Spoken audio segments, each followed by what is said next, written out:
siang Bu. Mengganggu waktu Bapak.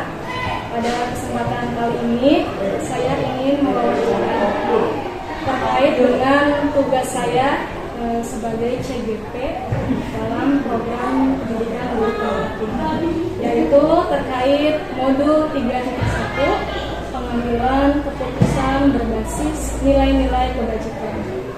Jadi nanti mohon izin untuk mewawancarai Bapak sebagai kepala sekolah di SMP Negeri 1 Bomas. Siap. Bapak ini sudah sebagai kepala sekolah sudah lama ya Pak ya? Alhamdulillah. Di SMP 1 Bomas hampir 4 tahun. Tentunya banyak sekali pengalaman dalam pengambilan keputusan, kemudian juga banyak muncul masalah-masalah, kasus. Selama ini bagaimana Bapak dapat mengidentifikasi kasus-kasus yang merupakan dilema etika atau bujukan moral? Terima kasih Bu ya. Betul apa yang tadi sampaikan sama Ibu. Saya alhamdulillah di SMP 1 Bomas ini hampir 4 tahun berjalan. Sekolah yang mulai juga sama seperti itu. Tadi terkait dengan pertanyaan Ibu ya. Jadi dilema itu banyak ya. Di satu sisi artinya benar dengan benar, yang benar dengan salah. Di sekolah ini banyak sekali kasus-kasus. Itu tergantung kasusnya. Artinya kalau kasus pelajar, kita selalu kerjasama dengan wali kelas dan juga dengan guru BK, juga mungkin dengan kesulitan kasusnya. Kalau misalkan kasus tersebut bukan artinya suka didik gitu ya. Jadi saya sendiri tidak bisa memutuskan sendiri untuk memberikan kasus-kasus tersebut. Jadi kita minta masukan dari berbagai macam sumber gitu yang terkait. Nah, berikutnya juga kasus yang berikutnya juga bukan antar pelajar saja yang mungkin antar pendidik dengan kependidikan juga pasti ada artinya hal-hal seperti itu. Nah tentunya kita juga perlu masukan. Nah, kita perlu masukan dari para wakaset gitu ya, kita masukan dari PU. Nah, kita juga perlu masukan dari para guru yang terkait. Biar penyelesaiannya yang lain pun tahu. Sekali lagi, saya tidak bisa memutuskan sendiri. Itu betul sangat dilematis gitu. Jadi betul ya, setiap sekolah juga punya permasalahan yang berbeda-beda. Bapak sudah bisa mengidentifikasi ya Pak ya, kalau dilema etika itu benar, sedangkan bujukan moral itu antara benar melawan salah. Kemudian Bapak melibatkan berbagai pihak dalam membuat keputusan tersebut. Selanjutnya, bagaimana sih Bapak menjalankan pengambilan keputusan di sekolah Bapak, terutama untuk kasus dilema etika ketika ada dua nilai kebajikan saling bertentangan yang sama-sama benar? Mungkin maksudnya langkah-langkahnya gitu ya. Nah tadi itu yang saya sampaikan. Jadi dari awal pun saya bukan otoriter ya.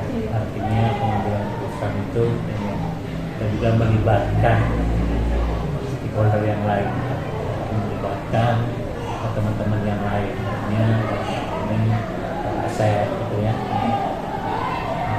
saya guru dan juga komite sekolah selaku perwakilan siswa yang ada di SMP Negeri 1 Bomas.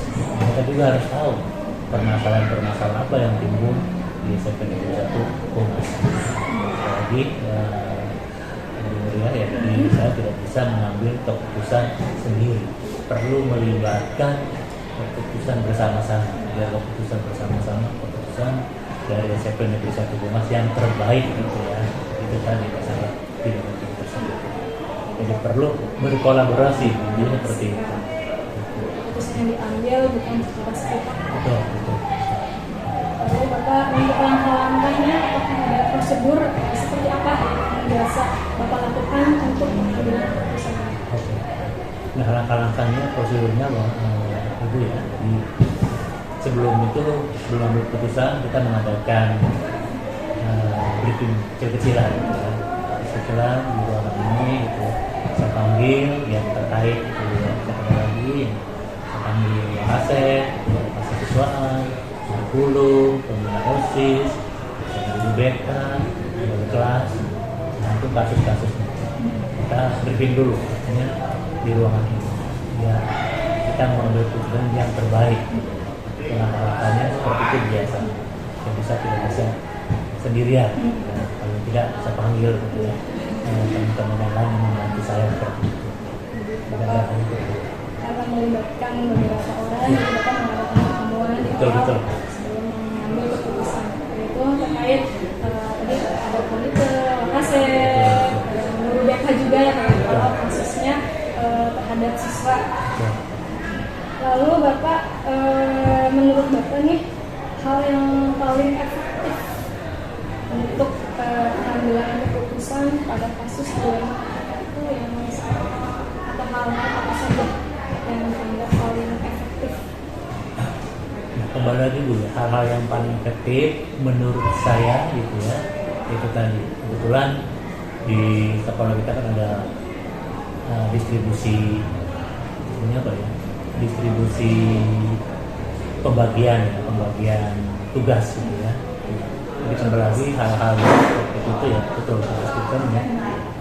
Itu tadi kita selalu berkolaborasi dengan teman-teman lain dan saya sampaikan harusan itu ya, perlu adanya kolaborasi atau kerjasama dengan yang lain. Jadi intinya saya tidak bisa mengambil keputusan sendirian. Alhamdulillah kita dibantu sama teman-teman yang lain melalui kolaborasi tersebut. Tergantung kasus-kasusnya tadi. Jadi, kasus misalkan kenakalan remaja, ya kita bekerja sama dengan lokasi kesehatan, BP, dan kelas. Atau mungkin dengan pihak-pihak terkait, artinya dengan Polsek, dengan Satpol PP, dan lain-lain. Itu keputusannya biar tidak sakit. Kolaborasi ya. Betul. Pihak-pihak terkait. Pak, dalam mengambil keputusan itu biasanya muncul tantangan, Pak. Ya. Menurut Bapak, tantangannya apa aja sih? Bapak memutuskan sesuatu. Tantangannya itu pasti ada Bu ya, tantangan pengambilan keputusan ini. Misalkan kita dihadapkan dengan peraturan dan kebijakan, itu di satu sisi peraturan, di satu sisi tentang kemanusiaan gitu ya. Nah ini tantangan bagi saya. Misalkan begini, misalkan ada kasus-kasus tertentu gitu ya. Misalkan ada kasus kenakalan remaja atau ada kasus misalkan anak-anak yang tidak masuk sekolah-sekolah gitu ya. Nah itu tantangan bagi kita. Sedangkan di sekolah kita punya aturan. Ada poin-poin pelanggaran tertentu yang sudah disepakati oleh bapak dan ibu guru, disepakati oleh orang tua dan oleh siswa. Salah satu seperti itu. Nah contohnya misalkan kasus kenakalan remaja. Misalkan kasus kenakalan remaja yang sekarang artinya tawuran gitu ya. Nah di satu sisi yang lain ya, anak yang melanggar tersebut, ya, tawuran tersebut, kita sudah ada poin bahwa anak tersebut harus dikeluarkan. Artinya bukan dikeluarkan, tetapi kita mengupayakan dipindahkan sekolah yang lain. Di satu sisi mungkin ada anak yang berprestasi gitu, itu bagi saya dilema gitu. Bagi saya dilema sangat tinggi sekali. Di satu sisi siapa yang mau mengayomi gitu ya, di sisi yang lain gitu ya, aturan di sekolah kita seperti itu. Nah itu sangat bagi saya dilema gitu ya. Bagaimana permasalahannya setiap anak kan punya masa depan, kita belum tahu ke depannya seperti apa. Makanya solusinya anak-anak yang bermasalah yang seperti itu yang bukan dikeluarkan, tapi sekolah mengupayakan dipindahkan ke sekolah yang lain. Mudah-mudahan di sekolah yang lain lebih baik lagi. Nah, seperti itu. Jadi itu salah satunya, salah satu kenakalan remaja. Masalah yang lain itu sama seperti anak-anak tidak berangkat sekolah gitu ya. Itu juga kita melibatkan wali kelas untuk visi permasalahan apa dan sebagainya. Kalau tidak bisa diselesaikan pun ya kita juga sama. Ya. Nah, jangan sampai teman-teman yang lain itu membandingkan. Artinya anak tersebut tidak berangkat kok bisa ikut ujian. Itu sangat dilema ya. Sangat dilema sekali buat kita ya. Tentang seperti itu tadi ya. Walaupun saya sudah tahu permasalahannya apa ya, kalau tidak mau kita harus menegakkan disiplin ya, dalam sekolah kita. Di sisi yang lain juga seperti itu ya.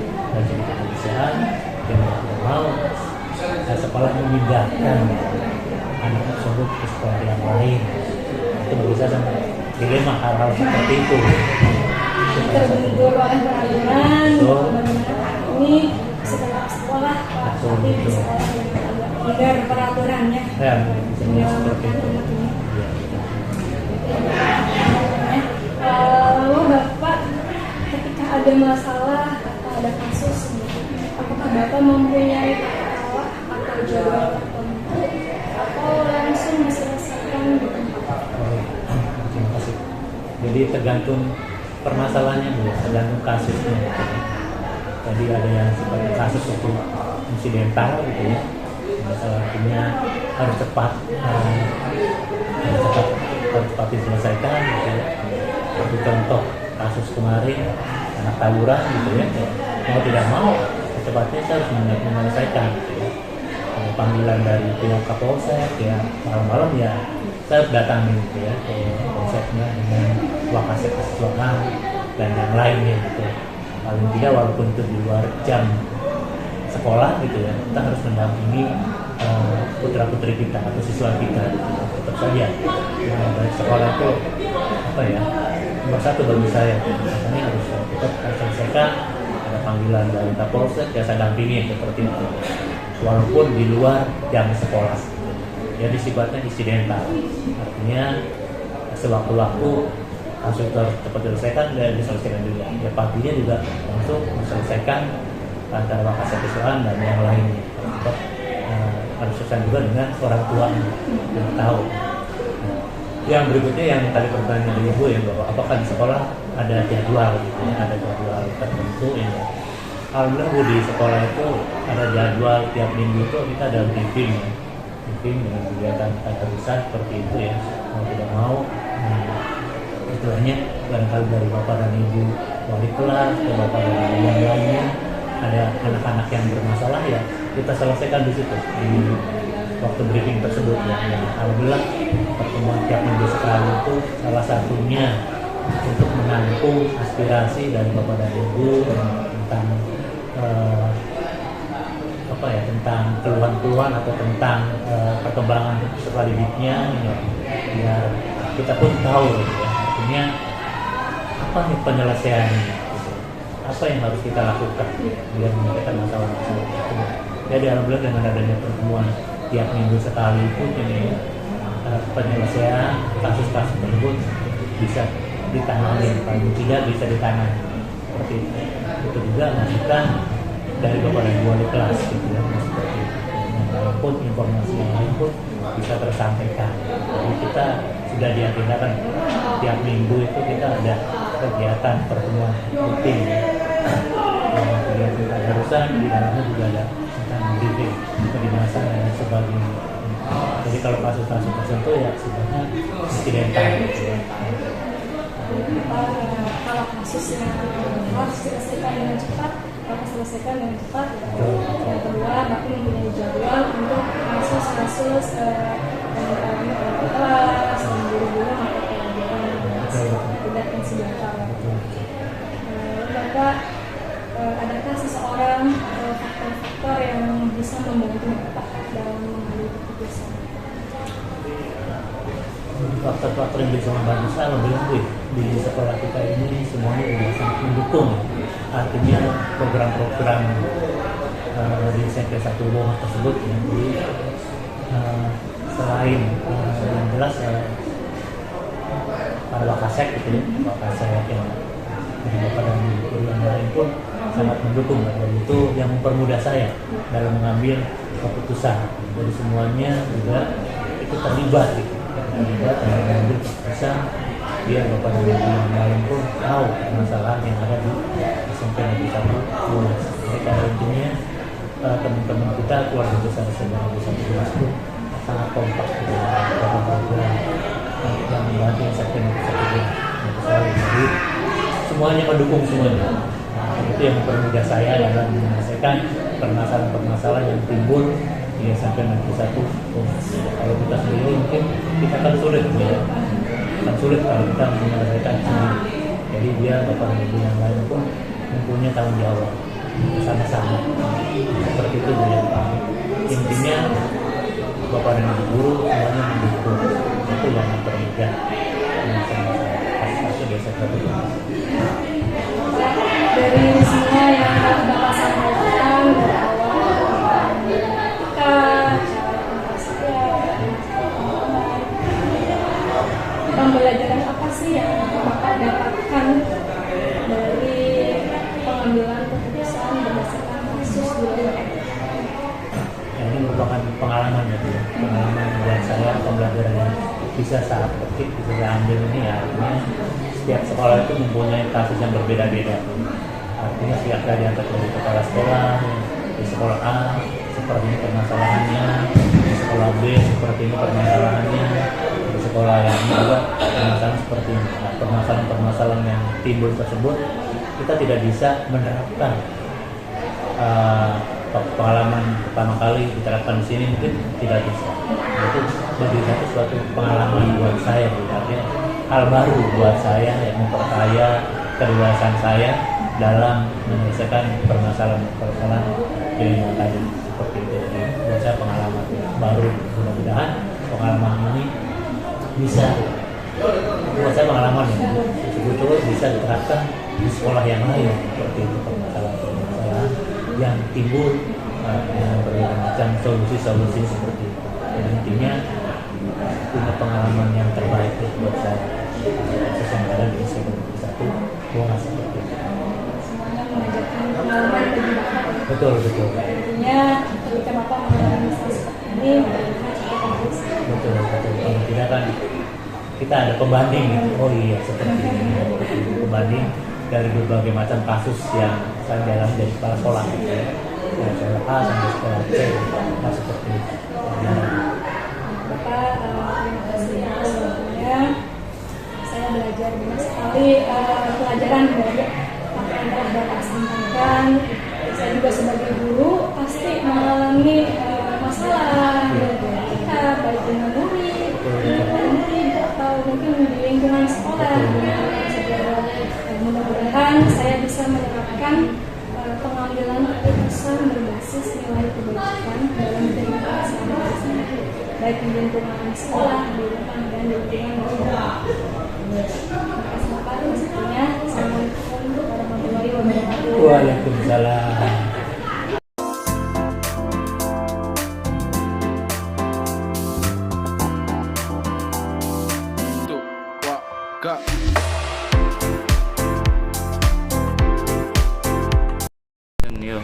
Assalamualaikum warahmatullahi wabarakatuh. Waalaikumsalam warahmatullahi wabarakatuh. Selamat pagi Bapak. Pagi Bu.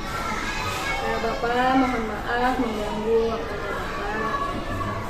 Pada kali ini saya ingin mewawancarai Bapak terkait tugas saya di program pendidikan guru penggerak, yaitu modul 3.1 pengambilan keputusan berbasis nilai-nilai kebajikan. Jadi mohon izinnya Pak ya, saya nanti akan memberikan beberapa pertanyaan. Boleh Bapak? Boleh. Ya Bapak, selama Bapak menjadi kepala sekolah di UPPD SD 4 Marga Mulia ini, pastinya Bapak menghadapi menghadapi beberapa kasus atau masalah. Ya. Nah, bagaimana Bapak dapat mengidentifikasi kasus-kasus yang merupakan dilema etika atau bujukan moral? Jadi kebetulan di sini juga saya menjadi kepala sekolah itu dari beberapa bulan ya Bu ya. Dari mulai Oktober sampai sekarang bulan Februari, hampir 6 bulan, kita 5 bulan berjalan ya. Saya juga alhamdulillah lulusan guru penggerak angkatan 7, jadi ada sedikit banyak tahu tentang dilema etika dan rujukan moral kita. Jadi saya bisa atau sedikit bisa mengidentifikasi mana yang disebut dilema etika dan rujukan moral itu. Dan saya rasa yang paling berat itu adalah pada saat mengambil keputusan untuk dilema etika itu. Karena harus mengambil beberapa kesimpulan, beberapa jawaban dari pilihan-pilihan yang menurut saya baik. Apakah mengambil keputusan yang pertama atau mengambil keputusan yang kedua. Dan memang semua keputusan itu baik untuk siswa maupun untuk guru juga bila mana terjadi masalah di guru juga atau di siswa juga seperti itu. Jadi dilema etika ini antara baik lawan baik ya baik Pak, lawan baik ya. Jadi mempertimbangkan untuk guru dan siswa juga pertimbangannya. Lalu Bapak, bagaimana Bapak menjalankan pengambilan keputusan di sekolah Bapak, terutama untuk kasus dilema etika tadi? Lawan benar. Untuk dilema etika, selama ini saya pengambilan keputusannya itu dengan cara tidak sampai jauh-jauh ke musyawarah, karena memang saya walaupun bisa melakukan sendiri, itu ya juga butuh bantuan orang lain, karena pemikiran orang lain mungkin beda. Jadi kita libatkan warga sekolah, terutama guru-guru, bila perlu juga melibatkan komite. Tapi dalam hal ini selama saya menjabat di sini, saya belum melibatkan komite karena memang permasalahannya tidak sekompleks yang dibayangkan. Jadi bisa diatasi dengan saya pribadi ataupun dengan guru-guru. Jadi melibatkan guru-guru dan sampai saat ini belum melibatkan komite yang karena tingkat permasalahannya belum sampai ke komite. Lalu Bapak, untuk langkah-langkah atau prosedur seperti apa yang biasa Bapak lakukan selama ini dalam menghadapi kasus dilema etika? Sebelum saya menjadi guru penggerak itu ya Bu ya, yang saya tahu pada saat anak itu salah langsung dihukum. Saya tidak melihat atau tidak mendengar keterangan dari siswa itu sendiri, langsung kita hukum karena memang salah. Lihat atau mendengar keterangan dari temannya bahwa anak itu salah, langsung dihukum. Ternyata tidak seperti itu. Harusnya kita tanyakan dulu permasalahannya apa, kesalahannya apa saja. Terus saya juga mencari siapa yang terlibat di dalam permasalahan tersebut.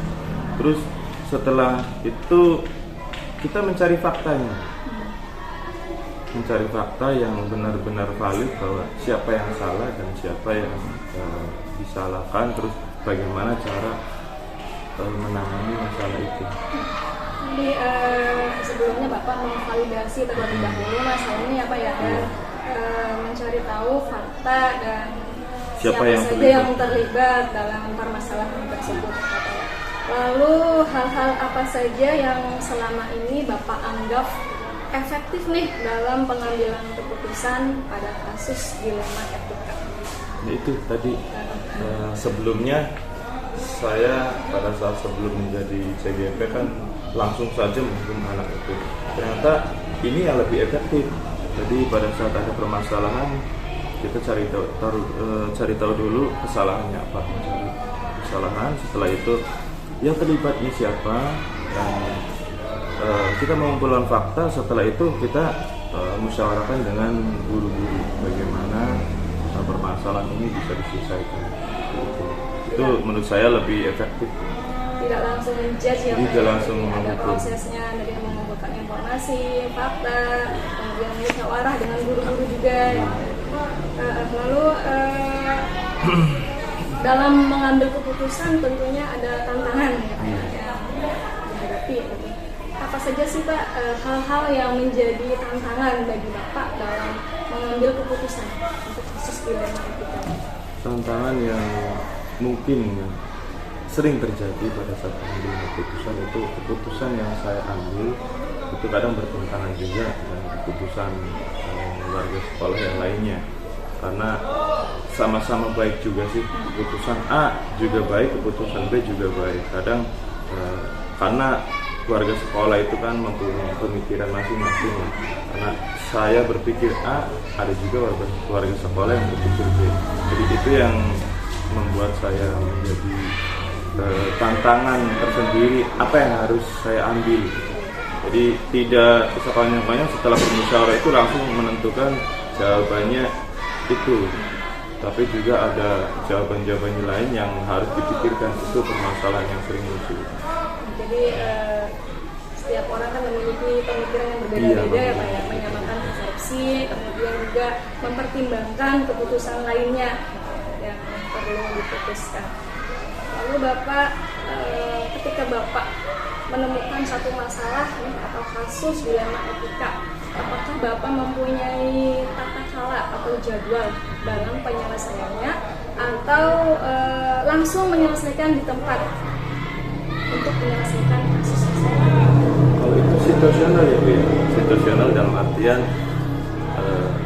kalau memang permasalahan itu sederhana, ringan, dan mudah diatasi, ya diatasi di waktu itu juga. Nah, kebetulan dari mulai bulan Oktober sampai bulan Februari ini ada permasalahan yang lumayan besar yang pernah saya alami, itu sampai 2 hari, melibatkan orang tua siswanya juga sih, karena memang permasalahan itu siswanya tapi berujung pada orang tua. Jadi untuk hari pertama orang tua A yang dipanggil, setelah itu hari keduanya orang tua B yang dipanggil. Tuh, karena memang permasalahannya berat, jadi harus beberapa hari. Tapi kalau memang permasalahannya ringan, bisa diatasi di hari itu juga, ya kita atasi hari itu. Jadi tergantung ya Pak ya, seberapa berat masalah yang dihadapi dan ada prosedurnya dalam menangani masalah tersebut. Lalu Bapak, adakah faktor-faktor yang mempermudah Bapak atau seseorang yang bisa membantu Bapak dalam hal mengambil keputusan? Banyak ya. Kalau faktor banyak juga, tapi yang sering saya alami itu dari seseorang, terutama orang itu adalah orang senior kita yang sering memberikan masukan bahwa mengambil keputusan itu tidak langsung sepanjang langsung keluar keputusannya. Kita amati dulu, kita cek dulu kebenarannya, dan itu saya sering sharing dengan teman-teman juga, teman-teman seperjuangan, dan yang lebih penting lagi senior guru-guru kita yang sudah banyak makan asam garam pendidikan. Yang membantu Bapak di sini senior ya, kayak guru senior dan rekan sejawat. Bapak, tadi kita sudah ngobrol banyak Bapak ya. Saya juga belajar banyak dari Bapak. Menurut Bapak yang tadi sudah disampaikan oleh Bapak, pembelajaran apa yang Bapak petik dari pengalaman Bapak mengambil keputusan di kasus dilema etika? Pengambilan yang bisa diambil ya, pelajaran yang bisa diambil. Ternyata memang setiap permasalahan itu kita harus pikirkan dulu masalahnya apa, terus siapa saja yang terlibat, dan harus bagaimana cara mengambil keputusannya. Karena memang sebelum-belumnya karena kita belum mempunyai dasar pembelajaran seperti itu, pada saat anak atau siswa memiliki kesalahan, harus menghukumnya. Ternyata tidak harus hukuman, diberi teguran atau diberikan pembelajaran bahwa ini salah juga bisa. Dan yang pasti pelajaran yang bisa saya ambil itu tidak harus membuat siswa itu dihukum secara langsung, ada tahapan-tahapan, dan sampai sekarang tahapan itu yang saya pegang untuk setiap kali ada permasalahan tidak langsung menghukum. saya beri tahapan-tahapan dulu, apakah memang hukumannya itu layak diberikan atau tidak, seperti itu. Terima kasih Bapak. Jadi saya simpulkan bahwa ketika kita mengambil keputusan itu kita melalui tahapan-tahapan prosedur yang harus kita lalui apa ya. Jadi tidak langsung mengambil keputusan menjudge saat itu juga. Terima kasih Bapak atas waktunya. Saya belajar banyak dari Bapak nih sebagai kepala sekolah di SD Negeri 4 Marga Mulia ini Bapak ya. Saya juga seorang guru, tentunya dalam kehidupan sehari-hari akan mengalami kasus dilema etika. Pasti.